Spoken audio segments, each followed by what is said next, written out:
You think freedom is about quitting your 9 to 5, making passive income, or finally affording that beach house. But none of that will make you free if your mind is still in chains. The real reason you're not free yet has nothing to do with money and everything to do with mindset, habits, and fear of discomfort. You've been sold a version of success that keeps you stuck, docile, and dependent. Real freedom, it's built, not bought, it's earned, not inherited. And the uncomfortable truth, you're probably avoiding the very things that would unlock it. Let's talk about what's really holding you back. You know what's wild? Most people spend their entire lives chasing comfort, thinking it's freedom. A steady paycheck, a job with benefits, a nice apartment in a safe neighborhood, a Netflix subscription, weekends off, and a yearly vacation if you're lucky. That's the dream, right? But here's the truth no one tells you. Comfort is a cage, and it's one of the most seductive ones out there. It feels good, it looks like success, but it's actually what's keeping you stuck, broke, and dependent.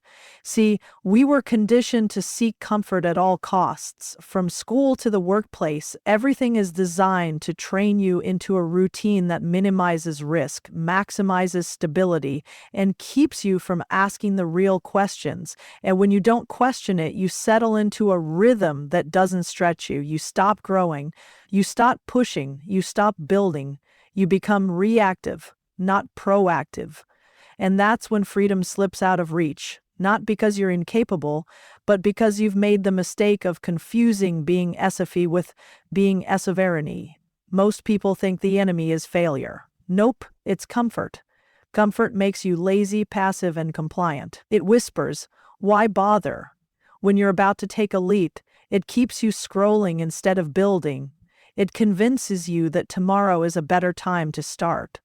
And it's convincing because comfort feels good, until it doesn't. Until one day, you look up and realize you're living the same year over and over again, calling it a career. That's not freedom, that's stagnation in disguise. I've seen this trap over and over again. Talented people, smart people, who each could do more, who each should be building something extraordinary, but instead they're holding on to what's good enough. They say, I can't take the risk right now, I have bills, or what if it doesn't work out? But the real question is, what if it does? What if you stop tolerating average? What if you decided that your comfort zone is the most dangerous place you could be? The people who win, really win, are the ones willing to be uncomfortable, willing to fail in public, willing to take a job that pays less in the short term because it teaches them how to build their own thing in the long term, willing to get rejected, ridiculed, misunderstood because they know comfort won't get them to sovereignty. If you want full control of your time, your money, your choices, you have to be willing to walk into the unknown while everyone else is clinging to the familiar. And here's where it gets even more uncomfortable. Comfort is often disguised as love. Your parents want you to be safe, so they talk you out of that idea. Your friends want you to stay relatable, so they pull you back down when you start changing. Your partner gets scared when you shift because they didn't sign up for the upgraded version of you. So you dull your edges, mute your ambition, slow your pace, just to make others feel okay. That's not love. That's emotional blackmail dressed as concern. And every time you prioritize their comfort over your calling, you trade a piece of your future for their present peace.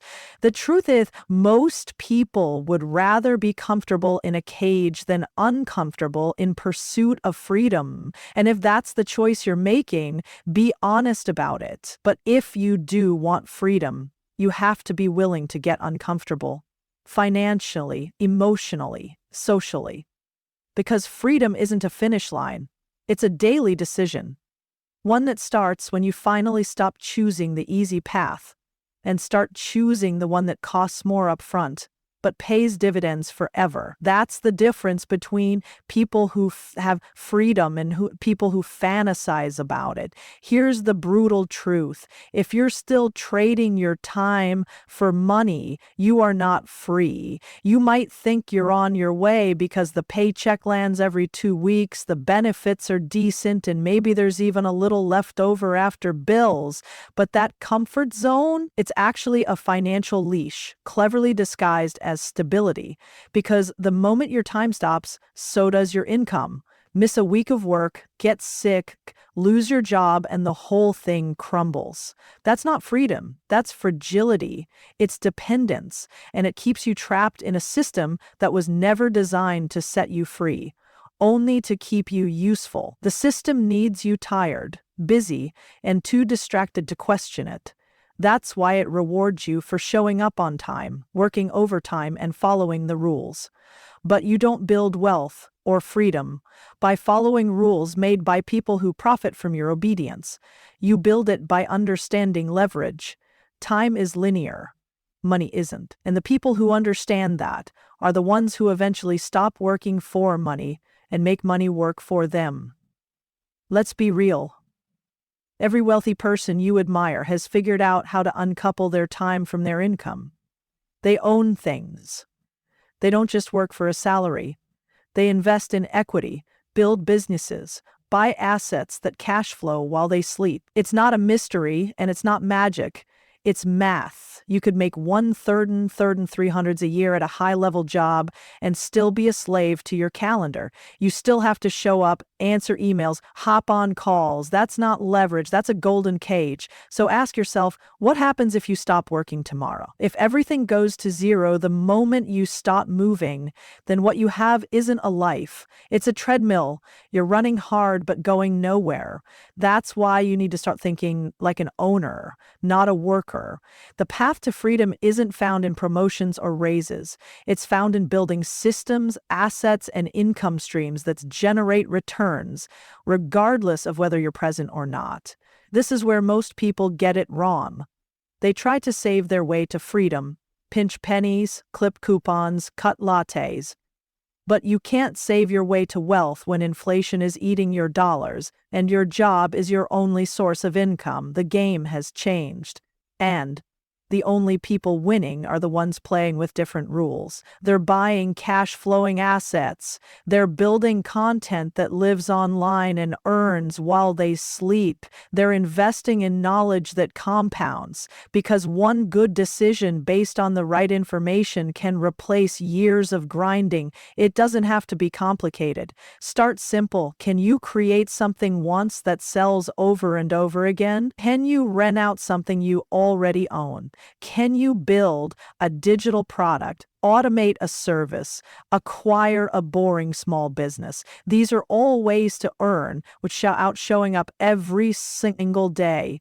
And once you've tasted that kind of income, money that comes in whether you're awake or on vacation, it changes you, because now you've experienced real leverage. Now you understand what freedom actually feels like. Most people never get there because they're too focused on the next check instead of the next ing chaptery. They're trapped in survival mode, unable to step back and see that the real escape plan is ownership. Ownership of your income, ownership of your time, ownership of your future. And that's not something you're given. It's something you build deliberately, urgently, and unapologetically. Because the clock is ticking, and every second you spend trading hours for dollars is a second you're choosing survival over sovereignty. Most people don't even realize their minds are on lease. They're not thinking freely. They're just running on autopilot, following scripts they never wrote. And the scariest part?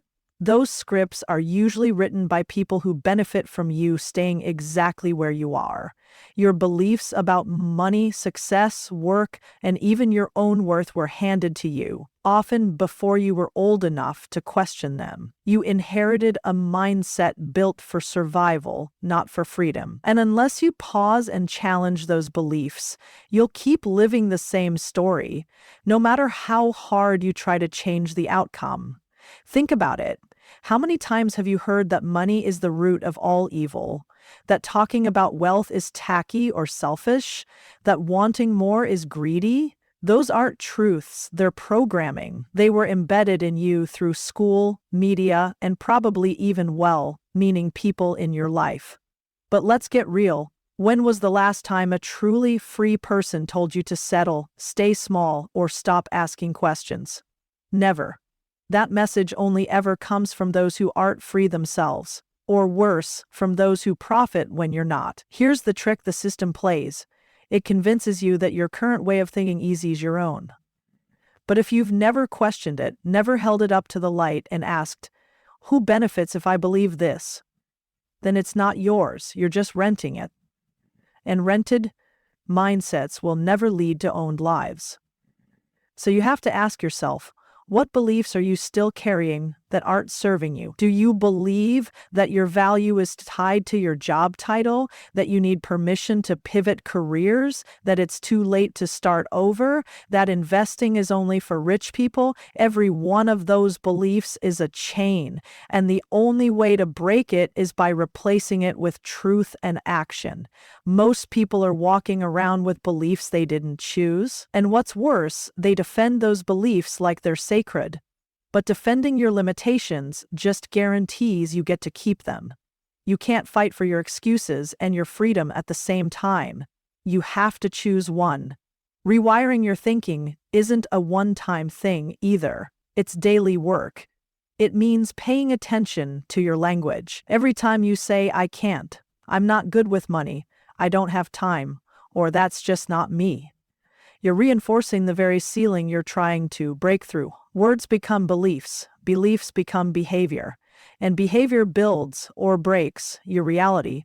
Here's the truth most people don't want to hear. Freedom starts with the discipline to unlearn. It starts with becoming hyper-aware of where your thoughts came from and whether they belong in your future. Because if your internal operating system was designed by a culture that's okay with people trading 40 years for a retirement check, you've got malware in your mind, and it's costing you everything. But the good news is, once you see it, you can't unsee it. Once you become conscious of the change, you stop calling them jewelry. You start to question, challenge, rewrite. You stop asking for permission and start designing the life you actually want to live. You trade borrowed beliefs for earned insight. And that's when the real freedom begins. If you don't own your mind, someone else does. The truth is, one of the most underestimated prisons keeping people stuck isn't a job, a lack of money, or even fear of failure. It's the addiction to being liked. And most people don't even realize they're hooked on it. They make decisions every single day, not based on what will build freedom or wealth or long-term leverage, but on what won't upset their circle, what won't make them look weird on Instagram, what won't get them judged by their parents, their friends, their coworkers. It's like we're all silently asking for permission to live.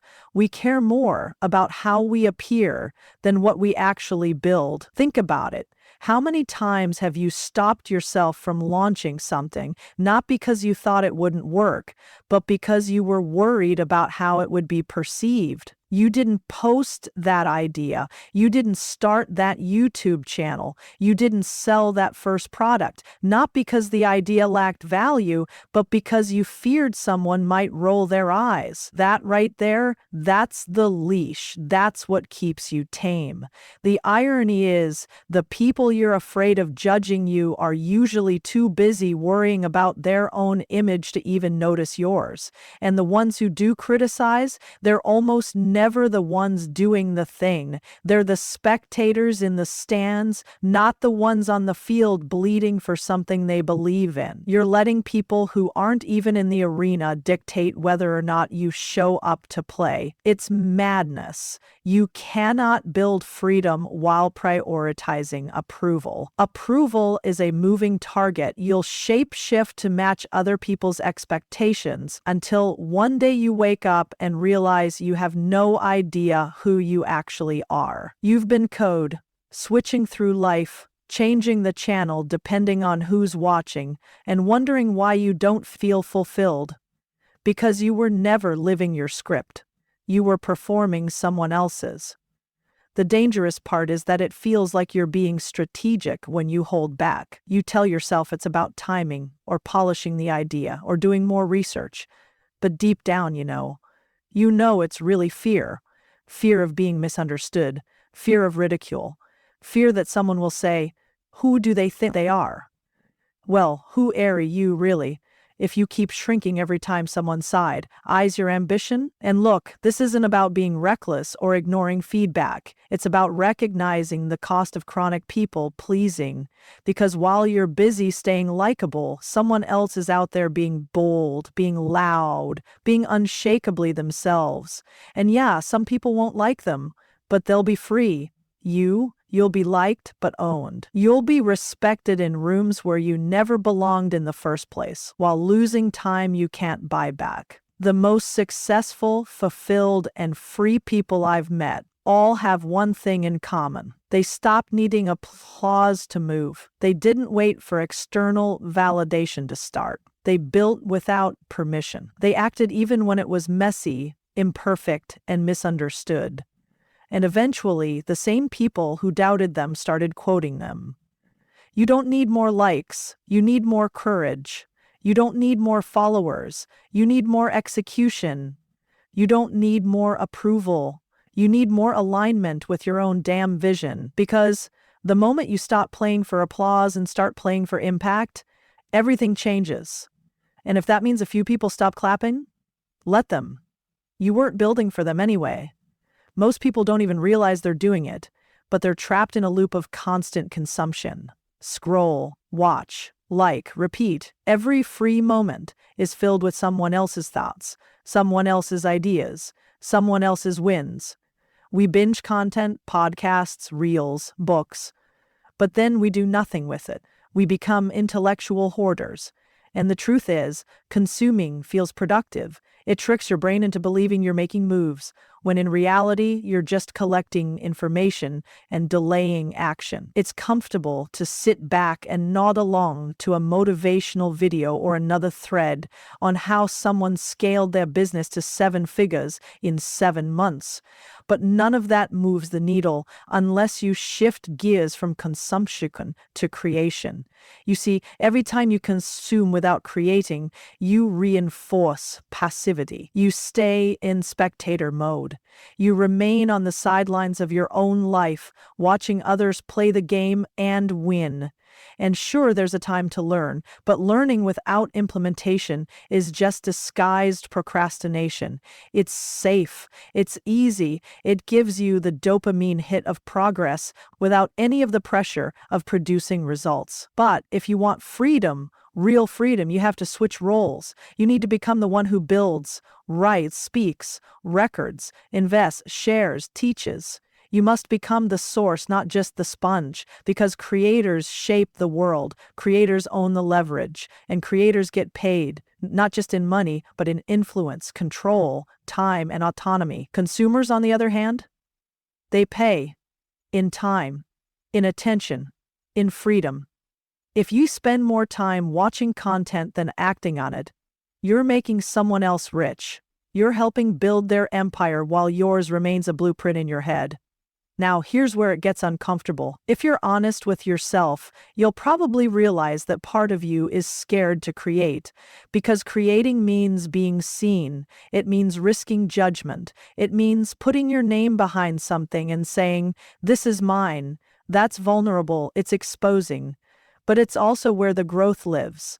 It's the only way to step into the identity of someone who builds freedom, rather than dreams about it. The next time you reach for your phone to scroll, ask yourself, am I feeding someone else's funnel right now, or building my own? That's the question.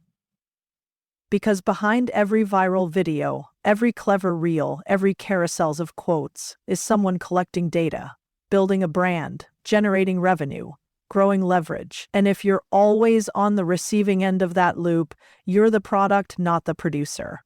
What does it look like to flip the script? Maybe it's finally launching that offer, that product, that course. Maybe it's writing that newsletter every week or recording your thoughts instead of just taking notes from someone else's. Maybe it's starting small. One post a day, one client at a time, one problem solved and shared publicly. Don't wait until it's perfect. Don't wait until you feel ready. You never will. Start when it's messy, awkward, and imperfect. Start when you're terrified of what people might say. That's where the power lives. Because the truth is, freedom doesn't come from knowing. It comes from doing, from stacking small actions until you have a system, from showing up consistently, even when it feels like no one's watching, from choosing to create more than you consume, even when it's uncomfortable. That's how you escape the loop. That's how you move from being a passive consumer to a powerful creator. And the moment you start doing that, really doing that, you'll realize the cage was never locked. You were just too busy watching other people fly to notice your own wings. Let's talk about the game you're playing. Most people are out here hustling inside a system that was never designed for them to win. And I get it. It feels like you're making progress. You've got the degree, the job title, the stable paycheck, maybe even the house with the mortgage and the retirement plan. But here's the hard truth. If you don't own the game, you're just a highly paid player on someone else's board. You might be a queen, but you're still playing by someone else's rules. And that's not freedom. That's performance. You see, real freedom doesn't come from promotions. It comes from ownership. Equity is the ultimate unlock, yet so many people are still playing small because they think ownership is too risky, too complicated, or reserved for someone smarter. It's not. What's risky is staying dependent on a single source of income you don't control. What's dangerous is letting someone else decide your worth, your schedule, your location, and your future. We've been trained to fear entrepreneurship, to avoid investing, to think small, because small thinkers are easier to manage. That's not conspiracy, that's control. Think about this. How many hours have you poured into building someone else's dream? How much profit have you generated that went straight into the hands of shareholders you've never met? You're working your ass off and getting paid a fraction of the value you create, because that's how the game is built. And yet, you've been told to be grateful, to be patient, to work your way up. But up to what? Up to where? If you don't have ownership at the top, you're still just a player, even if you're the highest scorer. The game only changes when you flip the board, when you stop climbing and start building. That might mean launching your own thing, your product, your business, your brand.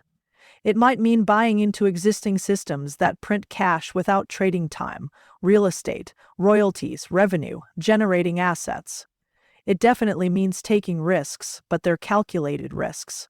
Ones that put you in the driver's seat, not the passenger seat, hoping for a raise. The irony is, we're more afraid of starting something of our own than we are of staying stuck in a job we hate for 40 years. We've been conditioned to overvalue stability and undervalue sovereignty, but stability without control is a cage with golden bars. It's comfortable, but it's still confinement. You can decorate it however you want, but you still need permission to leave. That's not freedom.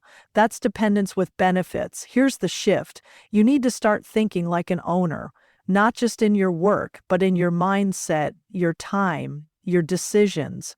Owners don't ask for raises, they raise the value of what they bring. Owners don't wait for opportunities, they create them. Owners aren't loyal to companies, they're loyal to results, leverage, and freedom. If that means starting messy, starting small, or starting scared, so be it. Because even partial ownership of a mediocre idea is more powerful than working full-time on someone else's masterpiece. You don't need permission to start. You need a plan. And you need the guts to stop renting your life out to a system that gives you just enough to keep you quiet. That's not the game I want to play. And I'm guessing it's not the one you came here to play either. So stop waiting to be chosen. Choose yourself. Own the game.